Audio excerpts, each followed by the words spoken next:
about how to say, would I say more upon, is it? Upon? Creole Mauritian and Zodi. Mais, how to say, beaucoup des ans avant moti études françaises à l'école. Mais, how to say, m'oublier, bien, oublier.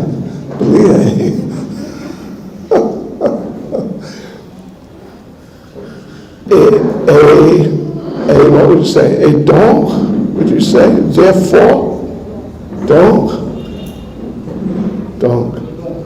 et donc,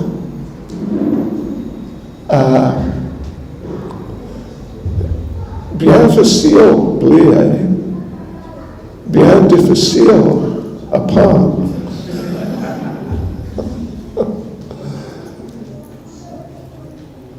But anyway, I want to pray.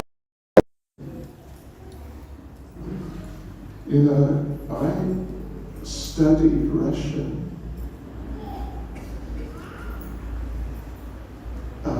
many years, and Russian, difficile. But now I can give classes in Russian, more or less. And I want to make a promise to you that I will, what would you say? Bientôt, I will know mon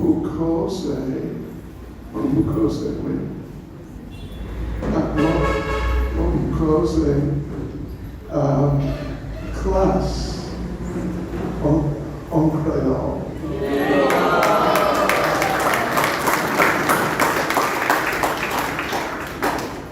Seriously. Yeah. Okay. So now I'm going to speak en anglais. Excusez-moi. I'm going to read a verse from Bhagavad Gita. So apprenez-moi, s'il vous plaît. Om Namo Bhagavate Vasudevaya.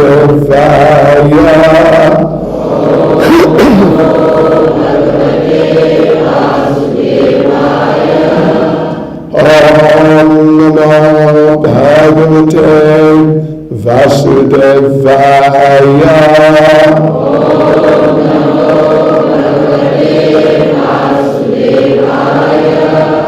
Om Namo Bhagavate Vasudevaya.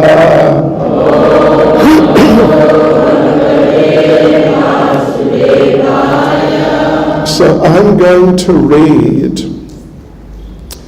Bhagavad Gita as it is,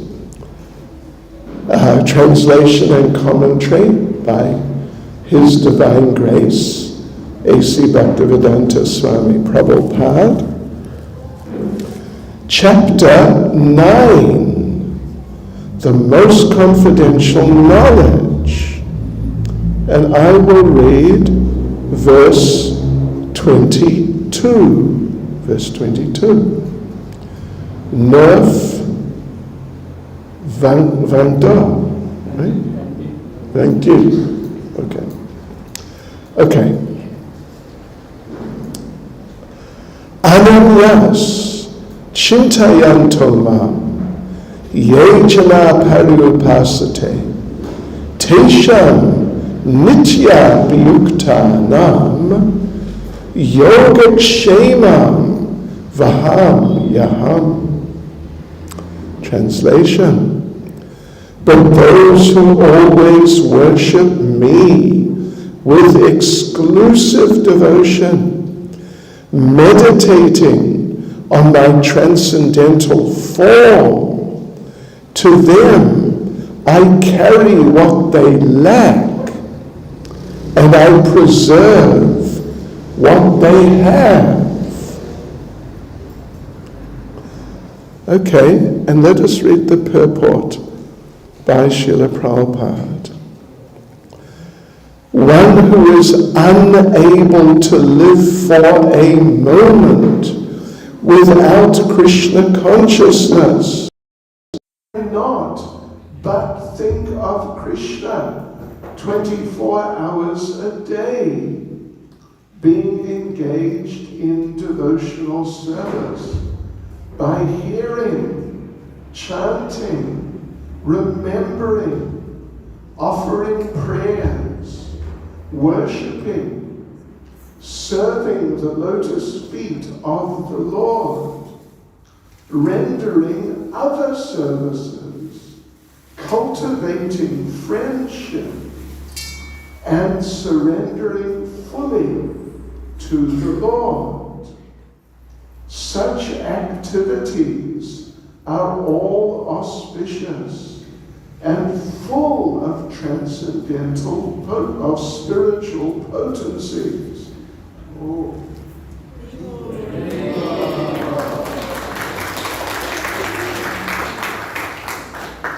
Merci beaucoup. Vous êtes très gentil. That's French, I know, it's not Creole. Anyway. Okay. Right. So, yeah. So those activities are full of spiritual potencies which make the devotee perfect in self-realization, so that his only desire is to achieve the association of the Supreme Personality of Godhead. Such a devotee undoubtedly approaches the Lord without difficulty. This is called yoga. By the mercy of the Lord, such a devotee never comes back to this material condition of life. Kshema refers to the merciful protection of the Lord. The Lord helps the devotee to achieve Krishna consciousness by yoga. And when he becomes fully Krishna conscious, the Lord protects him from falling down to a miserable, conditioned life. Let me just read the verse one more time. Ananyas chintayanto mam yejana pariyupasate tesham nitya yuktanam yoga kshema vaham yaham.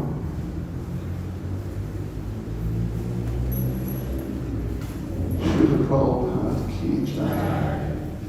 Well, devotees, I'm very happy to be here with you all. Well, bien content. Anyway, well, bien content to be here with you. Really? Vraiment. Yeah. And this is a very beautiful verse in Bhagavad Gita. This is very special verse in Bhagavad Gita. And there's one special story I want to tell you about this verse. Maybe you heard it before, I don't know. But it's a very special story. Even if you heard it before, that's okay, because Srila Prabhupada said that repetition of a good thing is good. It's never boring. In Krishna consciousness, it is never boring to hear the same thing regularly. So the story is as follows. There was, somewhere in India, there was one devotee, and his name was Arjuna Acharya. Arjuna Acharya. Actually, Srila Prabhupada tells this story, yes, in one lecture. If you've got Prabhupada's books and lectures on computer, you can find this. So, there was one devotee somewhere in India, Arjuna Acharya, and he loved Bhagavad Gita. He loved Bhagavad Gita. And he would read the whole Bhagavad Gita every day. Yeah? Every day. No purports, no commentary, just the verses. Whole thing, 700. What? Shakshura. He was a very serious devotee. And he loved Bhagavad Gita. But one verse,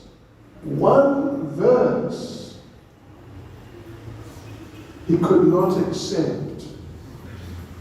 He thought, there is something wrong with this verse. Maybe someone, changed the meaning or changed the verse.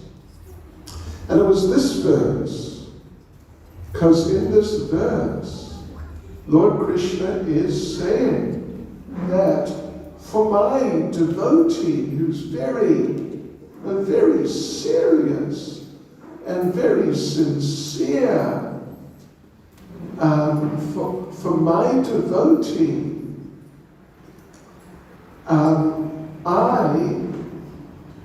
if they are lacking anything in their lives which they need for Krishna consciousness, then I bring it and I give it to them.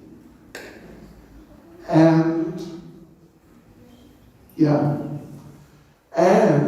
if there is something which they already have, which is very good for their Krishna consciousness, but there is a possibility they might lose it somehow, then Krishna says, I preserve that so they don't lose it. You understand the point? Yeah. So he thought that this Arjuna Acharya thought, Krishna, he is very important person. He's very big man. He is bigger than even the president of Mauritius, the king of Mauritius. He's bigger man. Krishna, much bigger.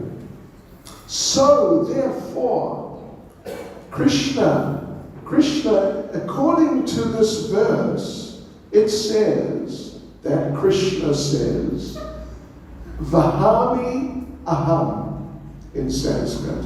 Vahami aham. Vahami means I carry and deliver. Yeah. Vahami. It's an important Sanskrit verb. Vahami, vahasti, vahati. I carry, you carry, he, she, or it carries and delivers. So he thought, Krishna is too important a person to go running around delivering things. Something to Vibhu Chaitanya, who's over that side. Something to Gopi Charan, who's over that side. And something to Shama Nandi, who's on another side.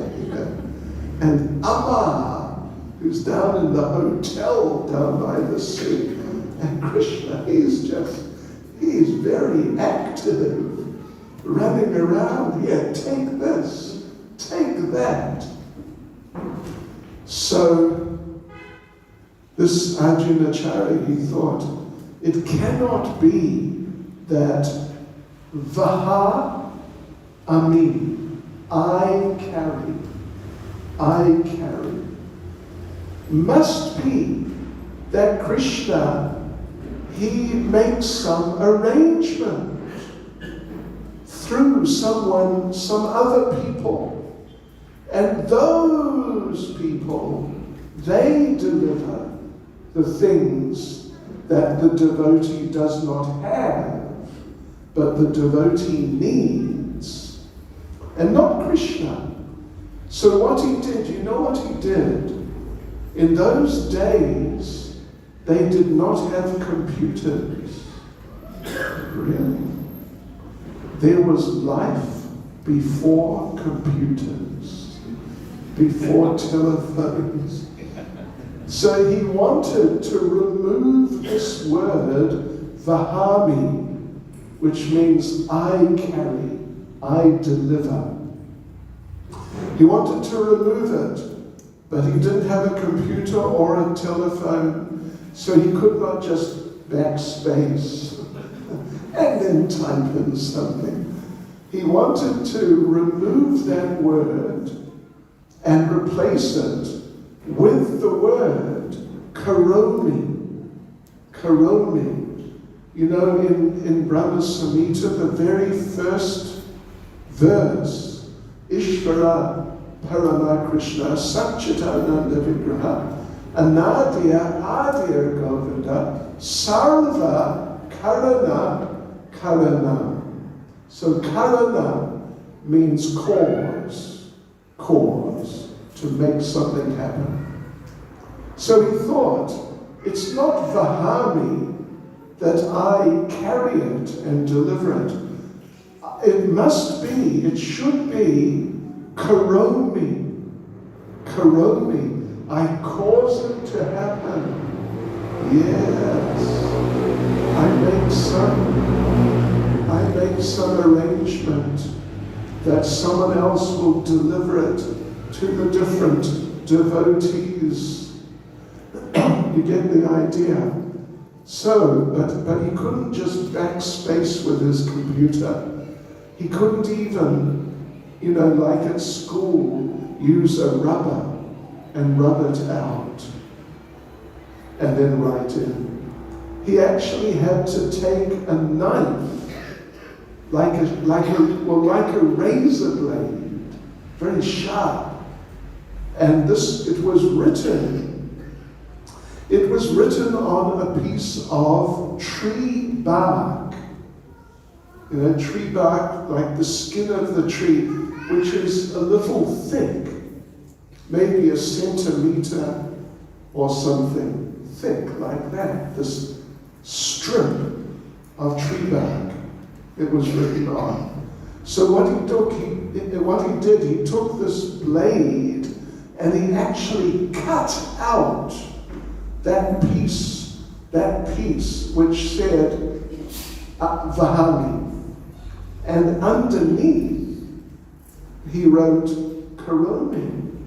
And he thought, Haribol, I've done a good thing. I have improved Bhagavad Gita.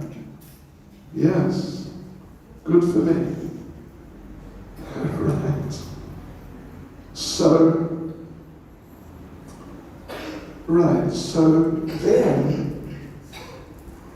and it rhymes. You know, Tesham Nitya Vyuktanam Yoga Kshemam Vahamyaham. But now it is Yoga Kshemam Karomyaham. I don't know. It's very, cultured and nice. It rhymes. The rhythm is correct. So he did that. And then, he was a poor man. He was living with his wife in just some poor little house or hut, maybe. So then he had to go out to beg some food for lunch. And his wife was waiting at home for him to return with some rice and dal and some vegetables and pomme de terre, a gros pois, what is it called? Chouchou. D'accord. Right, so she was waiting. So she's waiting, sitting in the house. Then there's a knock on the door. She opened the door, and there are these two boys, young boys, like 8 or 9 years old, 10 years old, something. Just young boys. And these young boys, they have between them, maybe you've seen in India, I'm sure you've all been in India many times, sometimes the workers, 2 of them, they put a pole like a bamboo stick from the shoulder of one to the shoulder of the other one in front. And from that stick, they hang something. And then, the 2 of them, they carry. You understand? Yeah? Right. So these 2 boys were like that. And devotees. One of the boys was very dark-skinned. Very, very, like actually black. More or less. Actually black. And the other boy, he was very white-skinned, like white, like the dhotis many of you are wearing. It's actually white.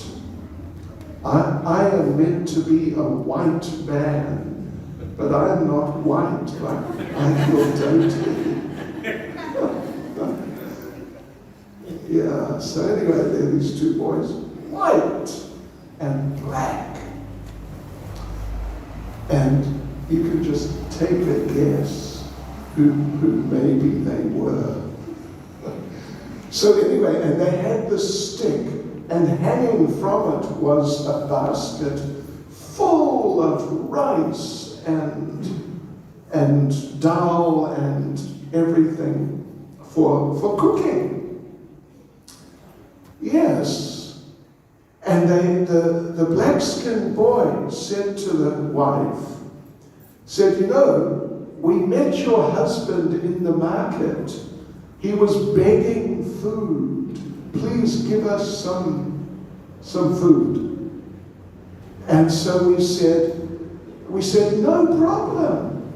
Look, we've got all this food here, ingredients.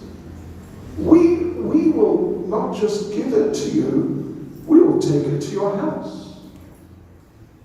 Give me your address. So that he told them that the house up over that side somewhere. So off they went, and he continued trying to beg food. So anyway, so now these boys are at the house with this basket of lots of food. It's like you could have a feast. And the wife, oh, she was so happy. Thank you very much. And please come in and sit down, and I will cook a feast. And when my husband comes back, we can all have a feast together. And the boy said, the black-skinned, dark-skinned boy said, no, no, no, no, no. We are not waiting for your husband to come, because, and then he turned his back so that the wife could see his back, and she saw there were cuts on his back, and there was even some blood. And the boy said, you know, your husband, we told him, yes, you can have all these foodstuffs, and we will take it and deliver it to your house. But you know what he did? He hit me on the back, and hit me, and hit me, and hit me, and see, all these cuts. It was your husband. And the wife said, no, pas possible. It's not possible. My husband would not do that.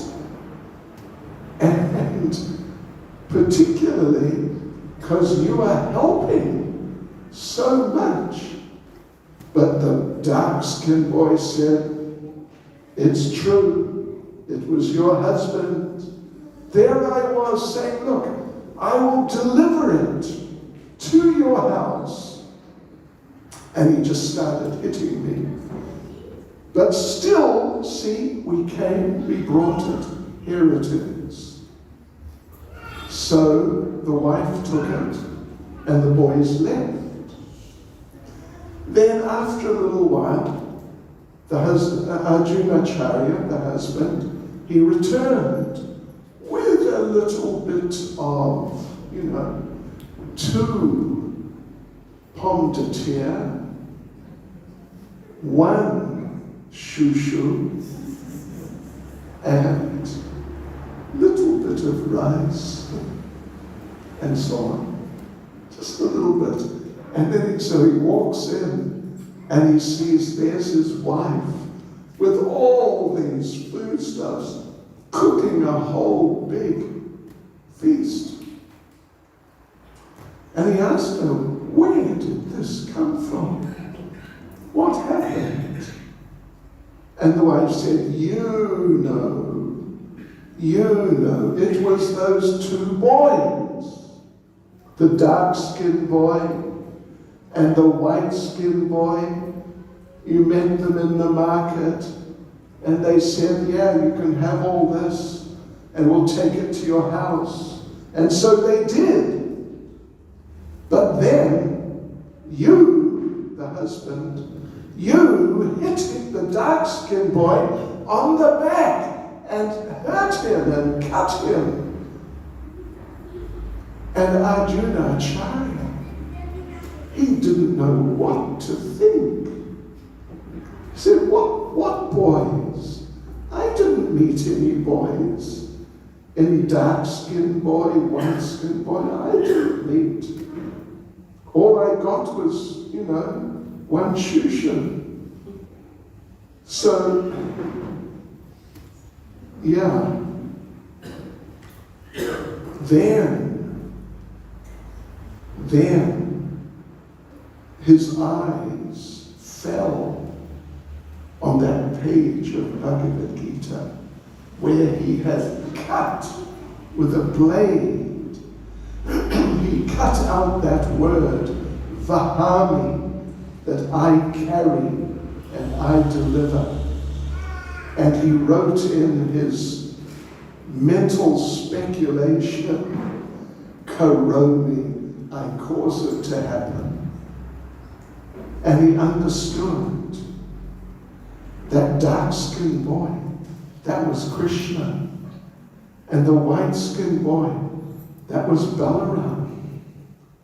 And the cuts on the back, on Krishna's back, that was because I cut the word Vahami out with my blade, and I wrote in my mental speculation, Karoni. But Krishna wanted to show me. So he came and he brought all these foodstuffs. He wanted to show me that he personally delivers to his devotee. So he personally delivered, Arjuna Acharya thought, to my wife, and not to me, but to my wife, because my wife is such a nice devotee.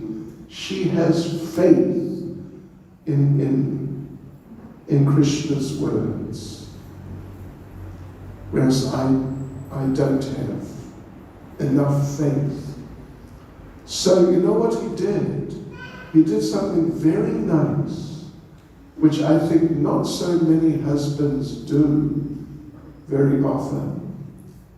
Appreciating that his wife was such a good devotee that Krishna brought these things to her and not to him. He bowed down on the ground and offered his obeisances to his wife.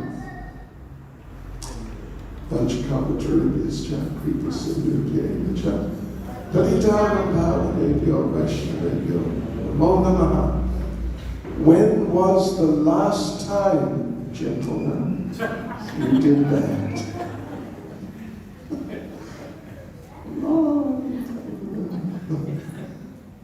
Anyway, so this is a nice story.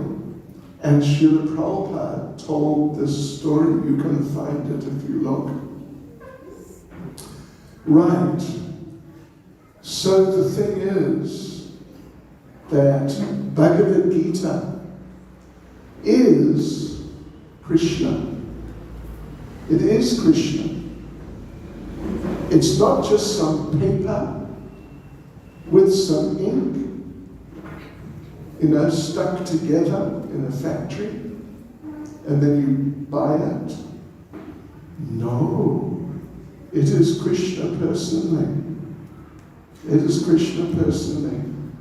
And so then, after bowing down very humbly in front of his wife, Arjuna Acharya went running out into the town, shouting and like dancing and running, Vahami, Vahami, Vahami. I carry, I deliver. Such a nice story.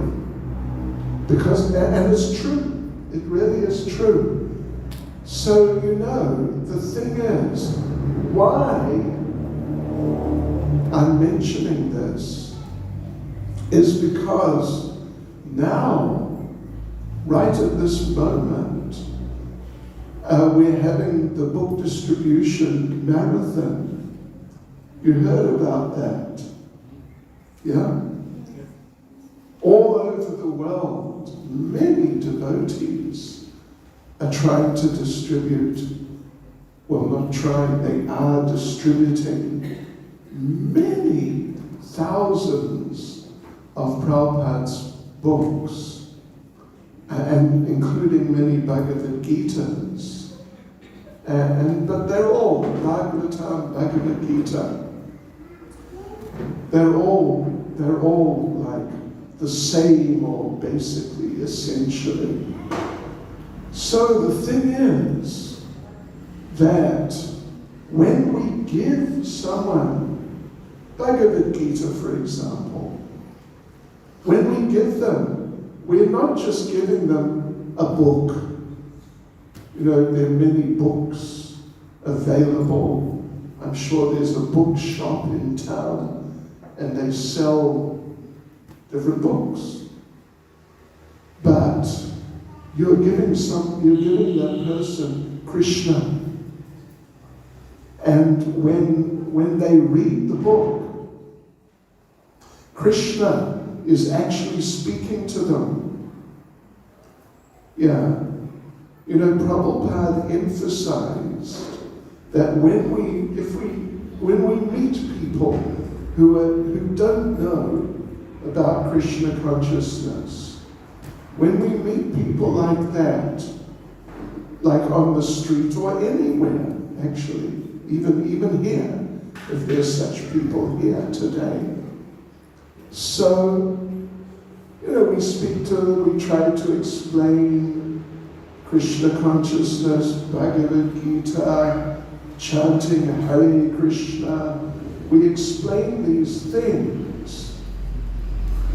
But at the end, we should get the person to take a copy, a book, at least one book, Bhagavad Gita or whatever, some book to take home.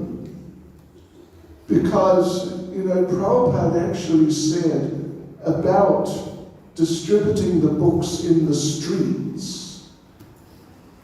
Prabhupada said, what will your speech, if you're speaking to the person, what will your speech for 2 minutes do?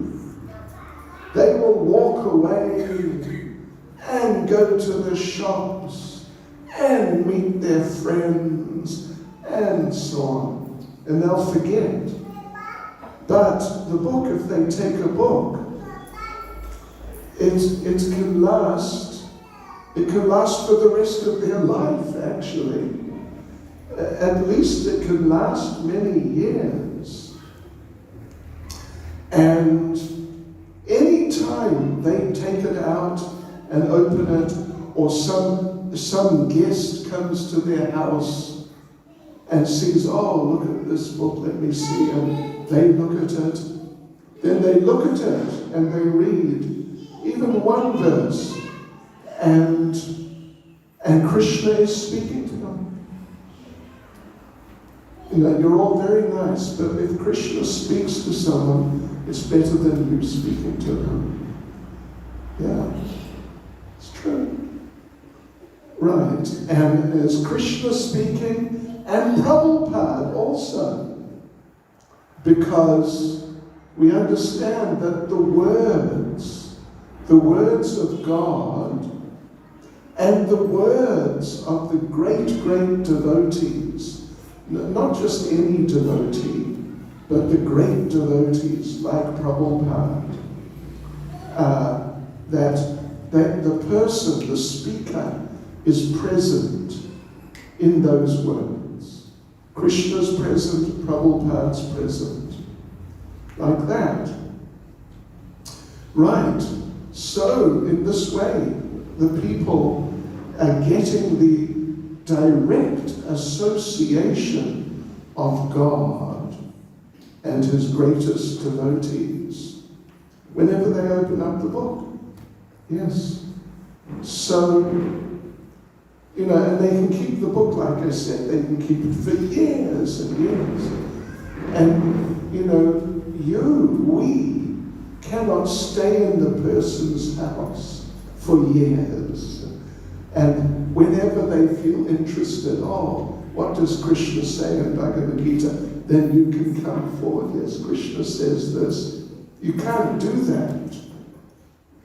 But the book can. The book which is Krishna.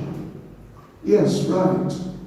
So, therefore, it would be a very nice idea if some of you nice devotees could, or maybe you are already actually, distribute some books. Now is a very good time because generally people are in a very good mood. They're on holiday. Maybe they got a bonus, pay from work. and they're looking for some presents. Yeah.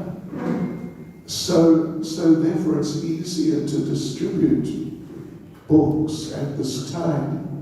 It's very easy actually. When I joined our movement in London 50 years ago. It was actually 50 on January the 7th, just coming, will be the 50th anniversary. I moved into the temple on the 7th of January 1973. Right. Yeah, so we would go out distributing books every day, all day, every day. And we had a little motto, a little saying, for encouragement to distribute more books. Écoutez-moi, s'il vous plaît. 100 a day keeps Maya away. You get it? If you distribute 100 books in a day, Maya, illusion, anxiety, pain, all these things will go. They'll just go out of your mind, out of your heart, out of your life. Anyway, 100 a day, we were very experienced. We were doing it every day, 6 days a week, for like 6 to 10 hours a day. But even one book makes a big difference.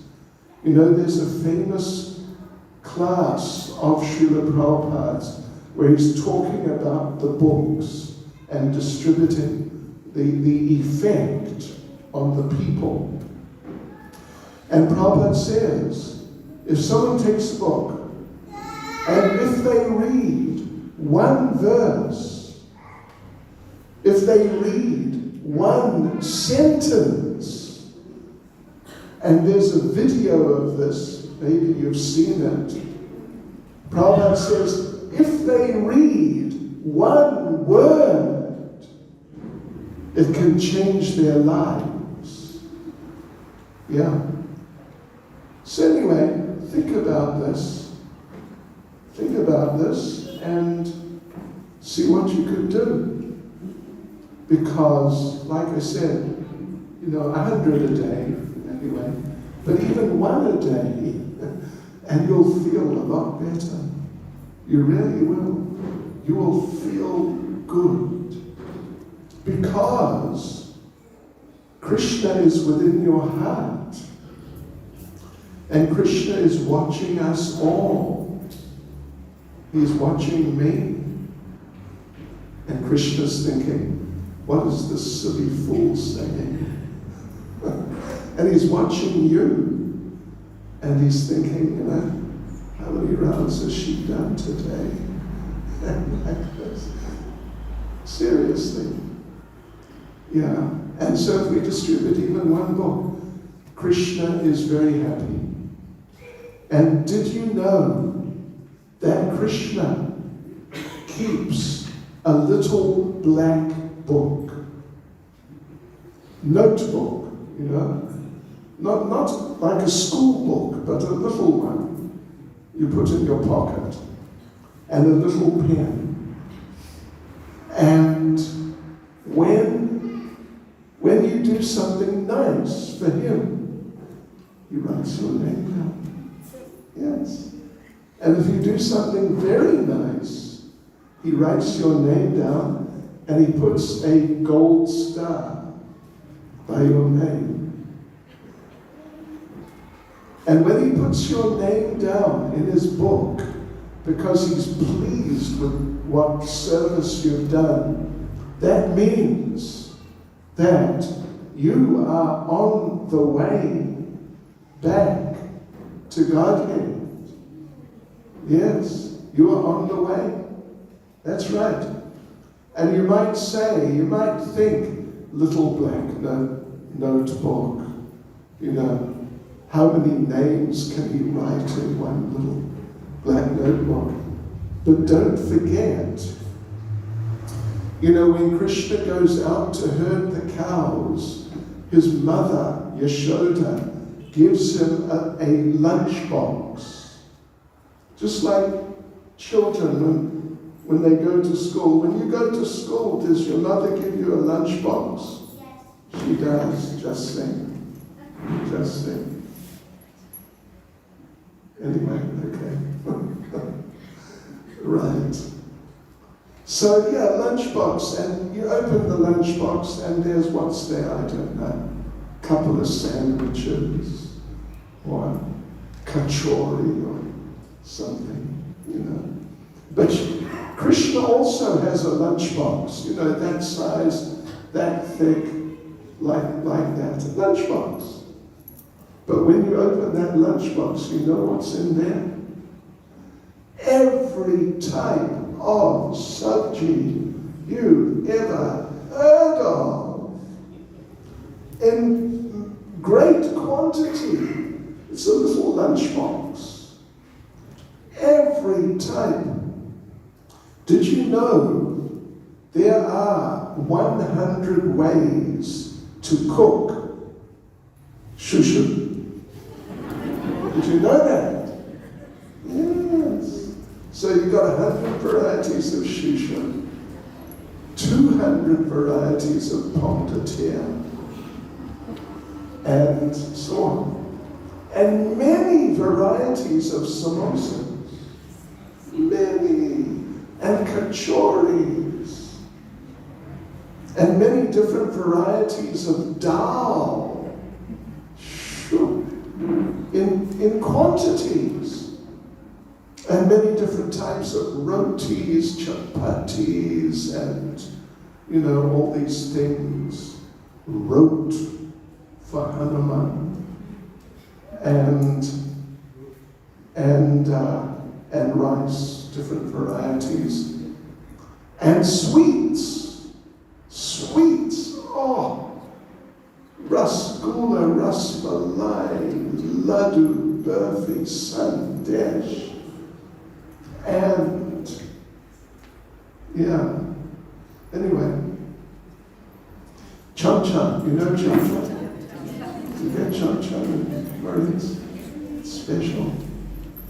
Yeah, all these different things in great quantities in one little box. That's Krishna's lunchbox. It's not yours. So yeah, it's like that. So Krishna, in his little notebook, don't worry, there's a place for your name. Yeah, but you just got to do something nice to make Krishna happy. And this will make Krishna, to distribute Prabhupada's books, will make Krishna very happy, really happy. So please do that. And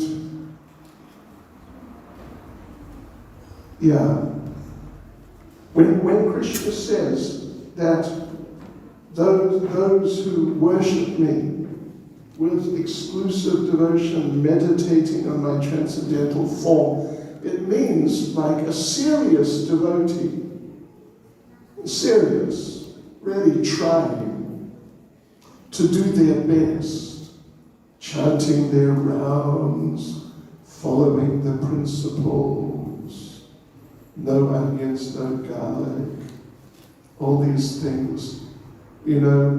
I visit many, and I stay with many married families for many years, so many. For a few days as we move around preaching. And sometimes, when they're not looking, I go and look in the fridge to see what's there.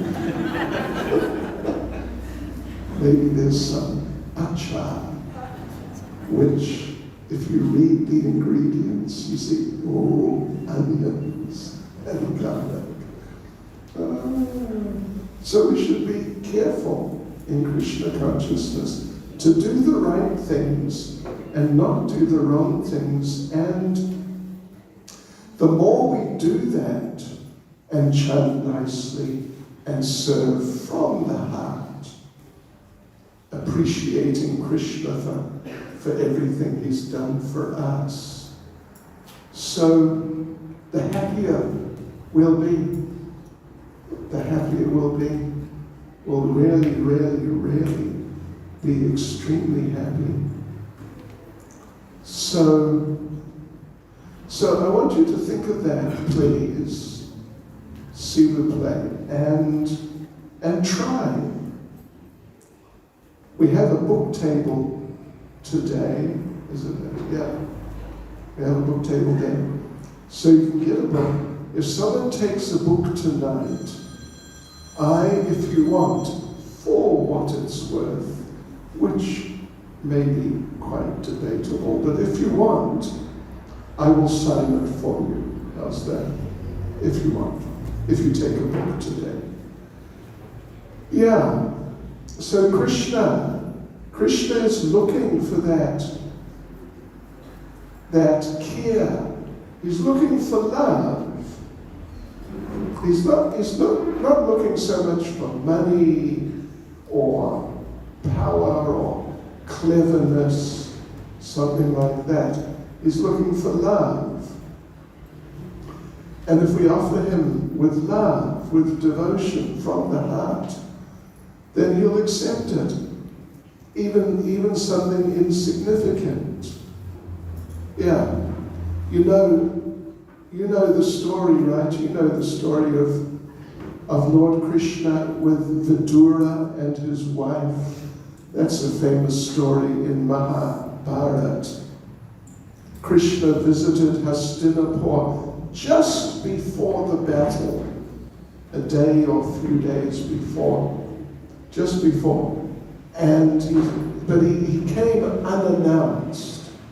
He didn't send a WhatsApp message that I am coming, signed Krishna.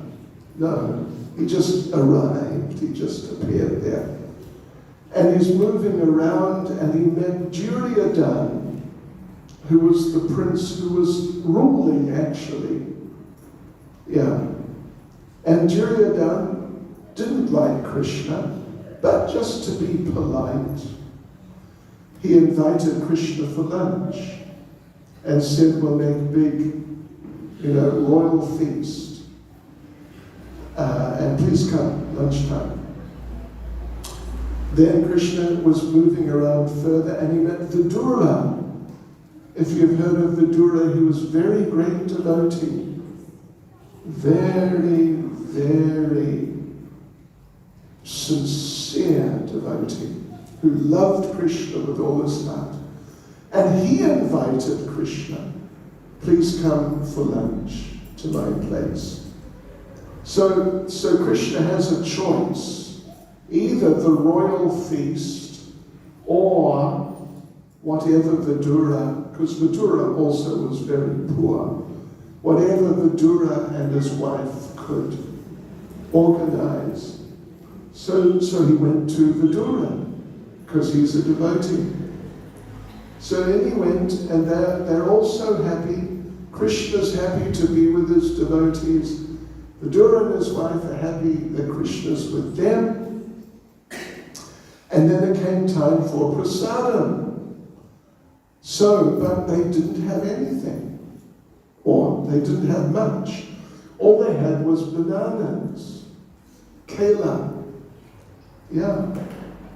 What do you say? Banana, right? On Creole. Banana. So they had a few bananas. And the wife was peeling the bananas. And Vidura was handing them to Krishna, and Krishna was eating. But they were in such ecstasy to be together, Krishna and his loving devotees, The wife, who's peeling, didn't notice that when she was throwing away the banana and handing over the skin. And Vidura didn't notice. And Krishna didn't notice. And Krishna was eating the skin. And Krishna said, "These are the best bananas I've ever eaten." Now, don't think that you have been missing out all these years. You eat the fruit, you don't eat the skin. I mean, you can try if you like. I don't think it will hurt you. But you'll see it's not very nice.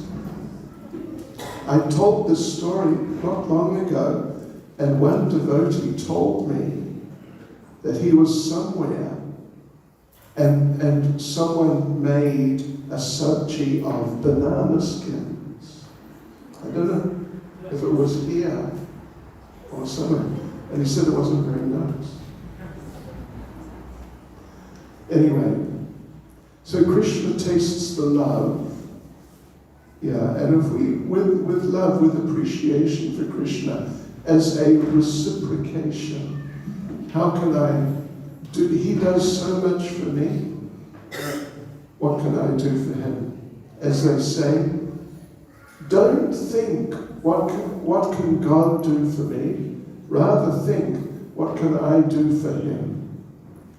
And you do like that, and he'll give you everything.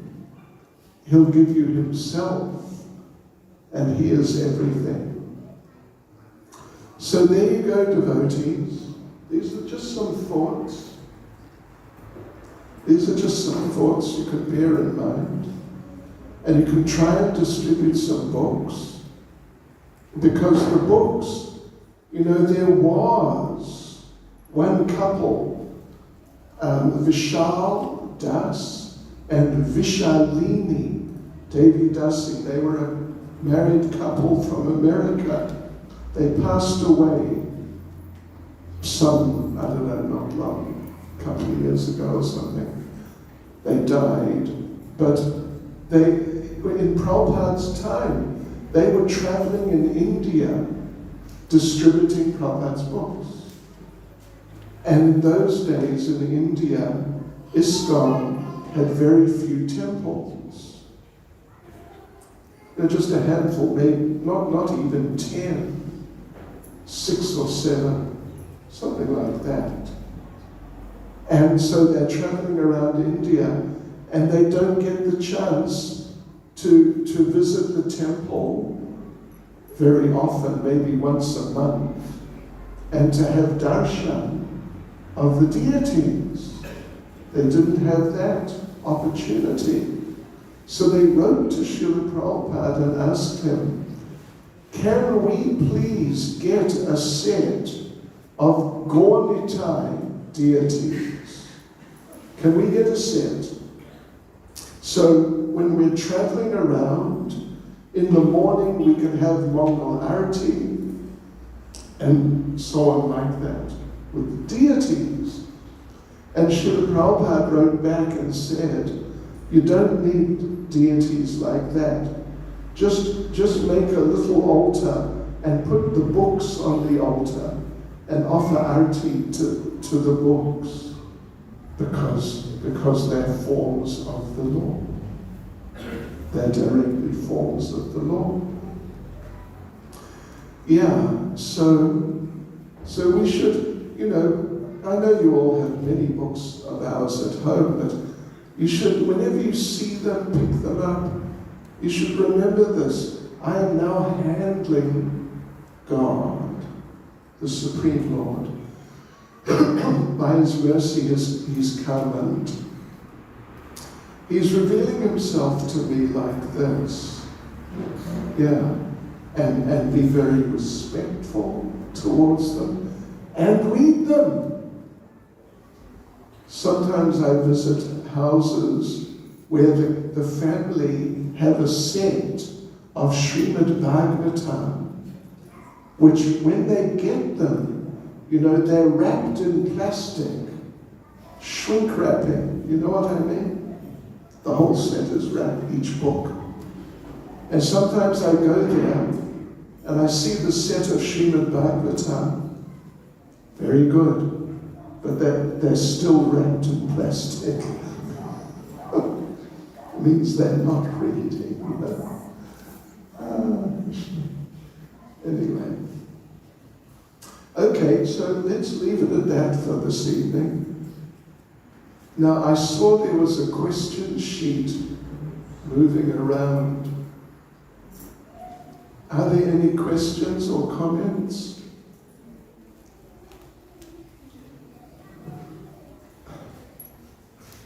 Pascal,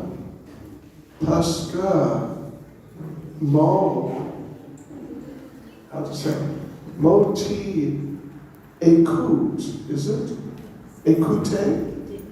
Moti, écoutez, qui les dévore en Bel Air, bien intelligent. Does that make sense? Moti, écoutez. Very intelligent and have many questions. Anyway, all right. We have one, it looks like.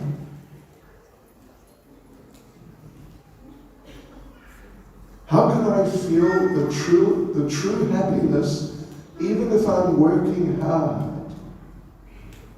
How can I enjoy working and do my spiritual life happily?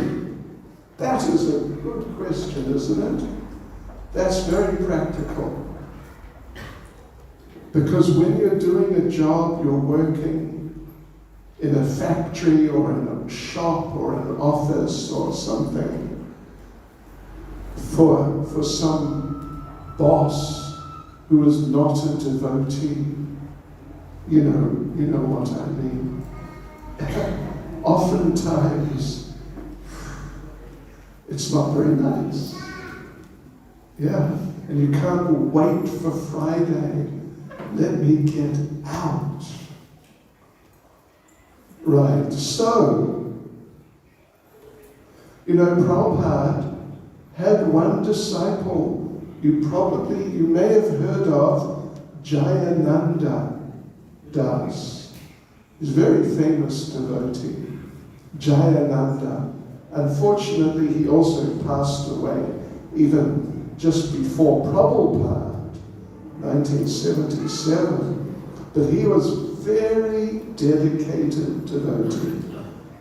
And he was in the beginning of the movement, like 1966, 67 in San Francisco. He was the temple president. He was in charge, and he was responsible to pay the rent and to pay for the food and the electricity in the building and for the devotees. But in those days, they had not started doing book distribution, so there was no money. How to get money? So you know what the devotees did? They got jobs. Many of them had to get jobs. They're living in the temple, but they had to go get jobs, just, the ordinary jobs, to get money for the temple. So Jayananda, he got a job as a taxi driver, and he's the president. So one day he wrote to Prabhupada. It's quite a famous exchange. He wrote to Prabhupada that, Srila Prabhupada, I am really in Maya. I am in illusion. I am doing nonsense because I am driving this taxi for all these materialistic people. And I'm driving him to the casino so he can gamble, and I'm helping him by driving him. And another one, I'm driving to the bar so he can drink liquor. And another one, like this. I am facilitating these people. Another one, I'm driving him to the butcher's shop so he can buy meat, and so on and so forth. So my life is a disaster. I am in Maya, and I am doing nonsense, bad things. And Prabhupada wrote back and said, actually, what you are doing driving the taxi, this is pure devotional service. Because you are taking the money and using it for Krishna. Yeah. You're not taking the money and using it to buy some luxuries for yourself, as generally people are doing. A bigger house, and and a second motor car, Mercedes-Benz, a black one, and to buy a boat, and I can go out fishing. You're not using the money. You're just using the money for Krishna. So what you're doing is pure devotional service. Right, so as long as you are using the money, even you're using the money for your family, but it is your duty to Krishna to look after your family, particularly if they're devotees, particularly if your family are devotees. Then you are looking after devotees. It is seva, Vaishnav seva. Yeah. As long as you're using the money in Krishna conscious ways. So then the activity which is producing the money is devotional service. And is not just some nonsense. Yeah. Even though the actual work itself may not be very Krishna conscious, but because you are taking the money and using it, therefore it becomes Krishna conscious. As long as you're not not working in,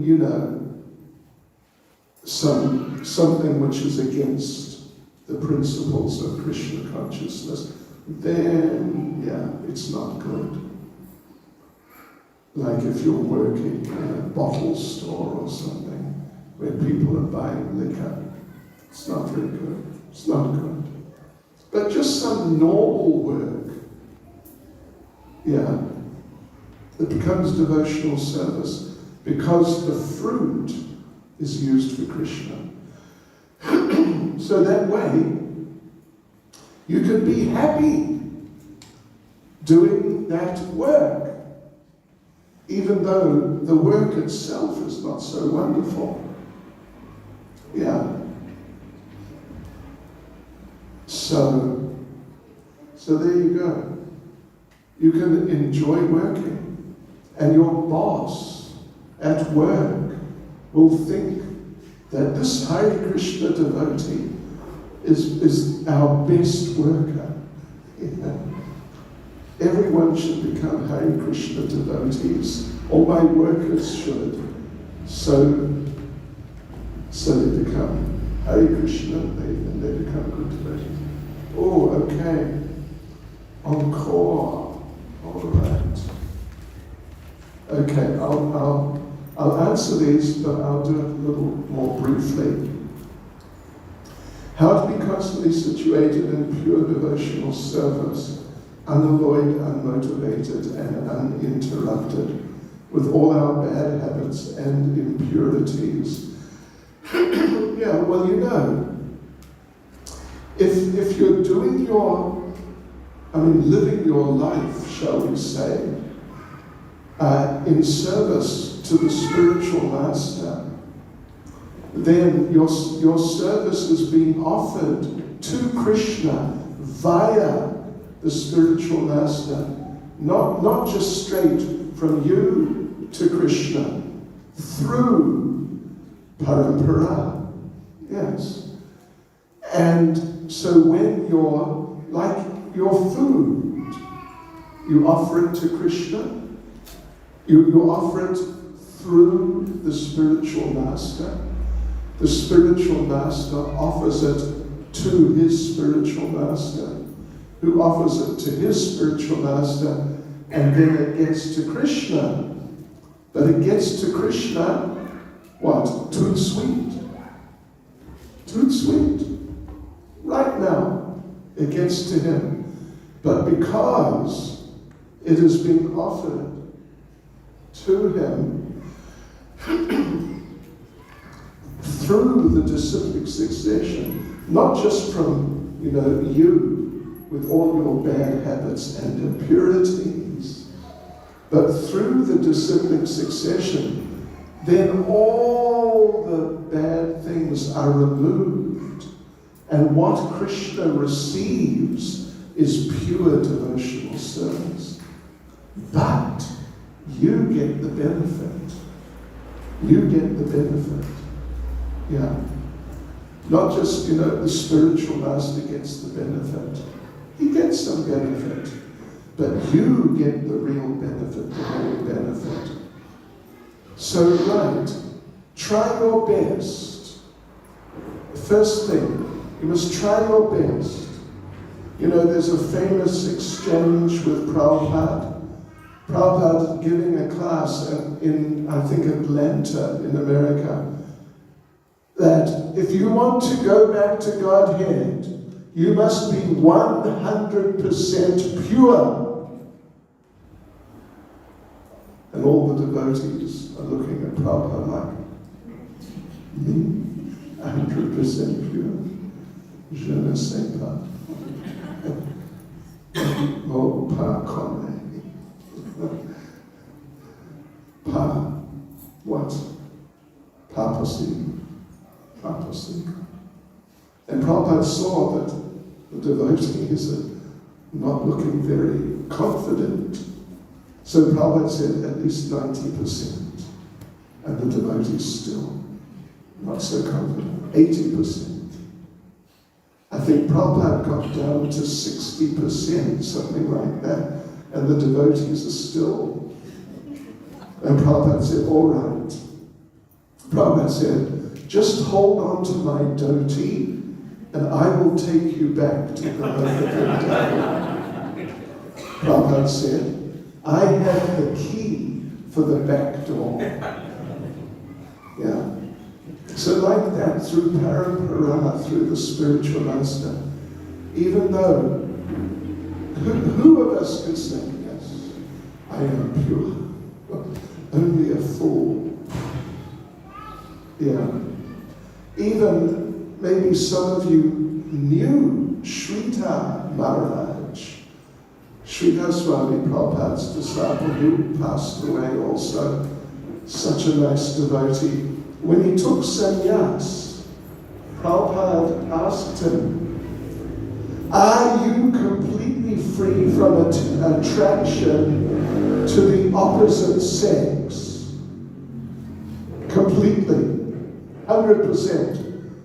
And Sridhar Maharaj, he was very honest, straightforward person. He said, no, Prabhupada. Prabhupada said, are you 90% free from attraction to the opposite sex? No, Prabhupada. 80, 70, 60. Are you 50% free? And Sridhar Maharaj said, yeah, that's possible, Prabhupada. Then Prabhupada said, all right, I'll give you sannyas. Yeah. So the thing is, this is the thing. We have to do our best. And your best may be quite different even. Yeah, you know the story of was it the squirrel in Hanuman or the spider? Anyway, everyone is an individual, and everyone's best is different from everybody else's, but at least do your best and pray, yeah, and you will get mercy through the disciplic succession. Right. How to increase our taste for chanting and hearing about the Lord? That's also a good question. In the Bhagavatam, there's a verse, it's 1 Canto chapter 2, verse 16. Yeah, 1 to 16. And says, and there it is said that by rendering service to those devotees who are completely freed from vice, great service is done. By that service, one gains an affinity, means an attraction for hearing the messages of Vasudeva, of Krishna. By serving the devotees, you develop an attraction. And you might say that, serving the devotees is one thing. Having an attraction for hearing about Krishna, it's like another thing. They're not related. They're not connected directly. Yeah. So, what is the connection? The connection is when Krishna sees you're serving his devotees, Krishna feels happy with you. Because his devotees are just very dear to him. Very dear. So therefore, when Krishna sees you're serving his devotees, Krishna thinks, I want to give you the best thing I've got. And what's the best thing he's got? It's not lots of money. It's not a big motor car. It's not a big cars and grand cars. Is that right? Grand cars. Anyway, not a big house. Or stuff like that. When Krishna wants to give you the best thing he's got to give, he gives you an attachment, an attraction for hearing and chanting about him. So when you serve the devotees, Krishna gives you that. And then you suddenly found, wow, I really, chanting my rounds, that, when I'm chanting my rounds and I look at my counting beads, how many more rounds I've got to do, and I see, I got 6 more rounds. Oh no. But you won't think like that. Prabhupada said that you'll feel, why just 16 rounds? Why not 16,000? When you get a taste for it, because it's nectar, because it's Krishna, and Krishna is nectar. Yeah, you taste his lotus feet. So that's the thing. I suggest you try to serve the devotees, particularly, the more senior devotees, but any devotee actually. How to develop humility, tolerance, and patience on the path of bhakti. Right, humility. Well, you know what you need? You need to, because generally in material life, people are proud. They think they're better than what they are, generally. So you need to make a prayer to Krishna, like this, écoutez-moi s'il vous plaît.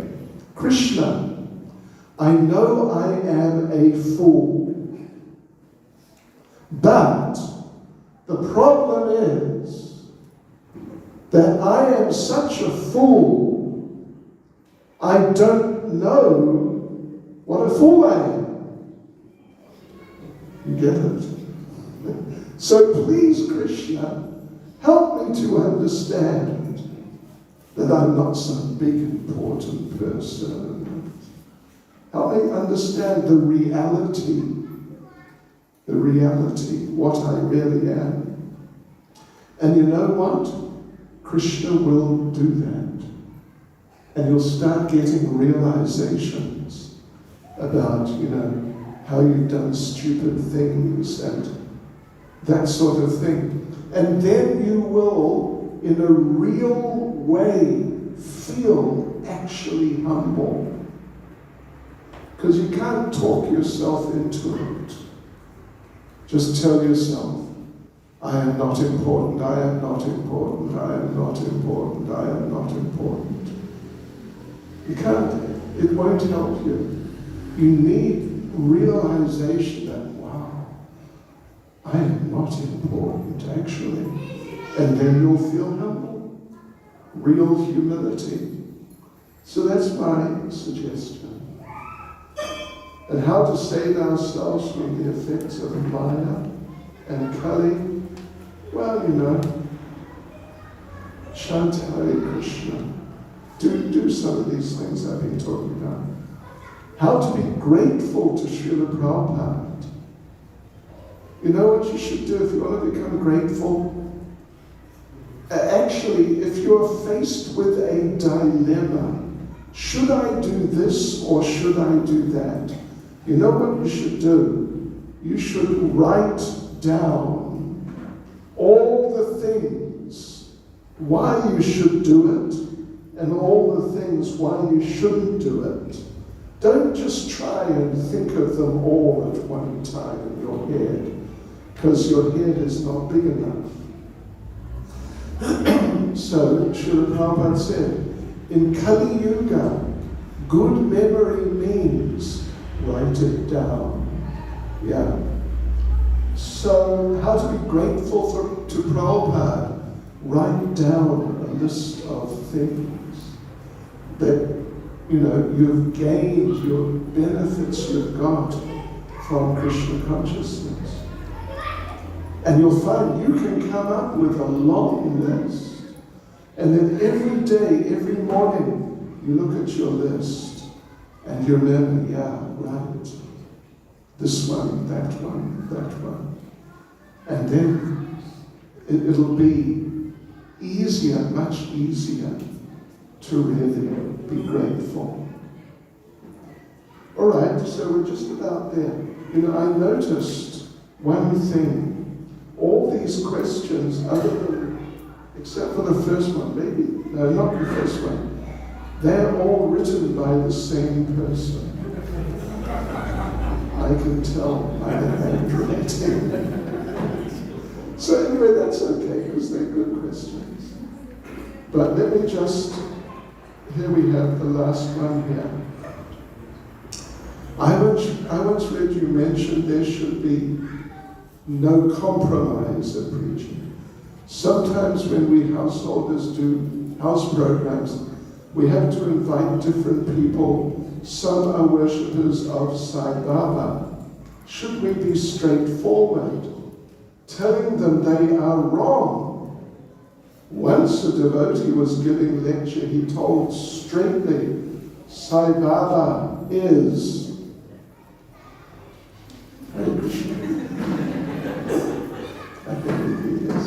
So, but after that, all those people disappeared. They never came to a program again. Yeah, we have to utilize our intelligence. Yeah, we've got to use our intelligence. Srila Prabhupada said that you can call a cow, or you can call it a four-legged animal. They're both correct. You don't have to be aggressive with people. Telling the truth doesn't necessarily mean you have to be aggressive. there is a little, it's sort of a joke, but it's not a joke. It's like this. 3 people are asked, what do they think of themselves? No, what is it? No. One person is asked, what does he think of himself and 2 other people? And he says, I am straightforward. He is stubborn. No, I am strong-willed.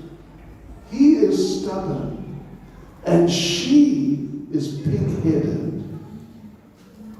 Now, if you understand, you'll understand they're saying, or he is saying, the same thing, but just differently. Yeah? Do you understand? So therefore, we should try to use our intelligence when we meet with, Sai Baba, the Christians, this one, that one, just anyone, so many people. There are ways of telling the truth, so you don't have to lie. You don't have to lie. You can actually tell the truth, but they say you can package it in a certain way that, people, it won't hurt people, but rather the people will think that, oh yes, that's very good. So then you can become a person who, there's a saying, you may have heard it, that a person who's expert, intelligent in interpersonal dealings can tell a person to go to hell. You understand? To go to hell. In English, it's a very bad thing. You tell a person, go to hell. And it's a real insult. But an expert can tell a person to go to hell in such a way they look forward to the journey. Really? So we have to use our intelligence and not just be sort of, dull and express some anger or something. But how to explain things to people so they'll understand, oh yes, I hadn't thought of that. Hare Krishna. Oh, okay. All right, let's see. In Kali Yuga, it's recommended to chant Hare Krishna Mahamantra to get the real benefit. But what if one chants Om Namo Bhagavate Vasudevaya as Dhruva Maharaj chanted? Does it have the same benefit as the Maha Mantra? This is another very good question. Was it you? Oh, it was you? Okay. Very good. Very nice. Om Namo Bhagavate Vasudevaya, well, we just chanted it at the beginning. It's very good. It's very good. And we read what happened with Dhruva Maharaj, because that was the main thing. The main thing was he was chanting Om Namo Bhagavate Vasudevaya. So it is just wonderful. But the thing is, Hare Krishna is even more wonderful. Om Namo Bhagavate Vasudevaya. I'm sure you understand what that means. Anyone who understands Hindi will understand that extremely easily. That means we are offering our namaskars to Krishna. Yes. What could be bad with that? Nothing. But when we are chanting Hare Krishna, Krishna Krishna, Hare Hare, Hare Rama, Rama Rama, Hare Hare, we are making an appeal to Krishna and Radharani. My dear Srimati Radharani, that's Hare. My dear Srimati Radharani, my dear Lord Krishna, please bring me closer to you by engaging me in your service. Yeah, that whole statement is included in just once saying Hare Krishna. The whole statement, my dear Radharani, my dear Lord Krishna, please bring me closer to you by engaging me in your service. You said Hare Krishna, you just said that. Whereas Om Namo Bhagavate Vasudevaya, very nice, you are offering your respects. It's like a glorification, you can say. So it's good, it's extremely good. But it basically, that's as far as it goes. You're not requesting anything. I mean, the Lord will appreciate it. But when you pray and pray and pray and beg in a very humble mood, my dear Radharani, my dear Lord Krishna, please bring me closer to you by engaging me in your service, they'll do that. They'll do that. Therefore, Hare Krishna is the Maha Mantra. And it's special amongst all mantras, even like Om Namo Narayanaya. This was mantra which Ramanujacharya was given. Yeah. So it's the same thing, sort of Om Namo Vasudevaya, Om Namo Narayanaya. It's a glorification, it's an offering of respect, and it's appreciated, of course.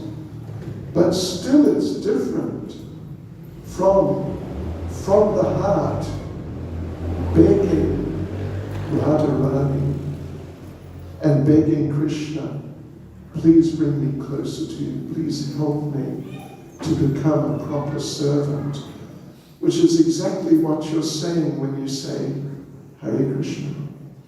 So therefore, not just we emphasize like it's just us, but amongst the experts on mantra, Hare Krishna is officially the Maha Mantra. Yeah. Is that okay? It's good. It's nice. Yeah. Radharani. No, Radharani is... So Om Namo Bhagavate Vasudevaya doesn't really refer to Radharani. But here now we're appealing to Radharani.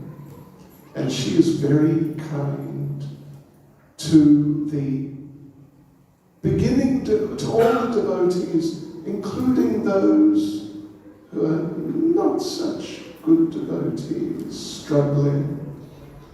And Prabhupada said on one Radhastami that Radharani, if you approach her, Jagannatha, my dear mother, mother of the universe, please recommend me to your Krishna. Which is sort of basically what you're saying in a sense. Then Radharani goes to Krishna.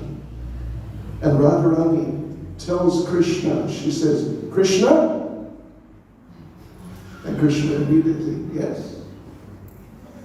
Now if we go up to Krishna and say, Krishna? Krishna's not going to say, yes. But when Radharani does, Krishna says, yes, what can I do for you? And Radharani tells Krishna, Krishna, in Maurice, Ile de Maurice, because she speaks Creole. Oh yeah. In Maurice, there is one devotee named, what's your name? Janavi. There is one devotee in Bel Air named Janavi Devidasi. And I want you to accept her. And Krishna immediately says, yes. And that's it. He accepts it. And that's it. That's the perfection of life. So therefore, Mahamantra Hare Krishna is special. So special amongst all mantras. Which are all special. But this is super special. Most special. Hare Krishna. Hare Krishna. Srila Prabhupada Ki. Okay. Devant qui arrivait maintenant.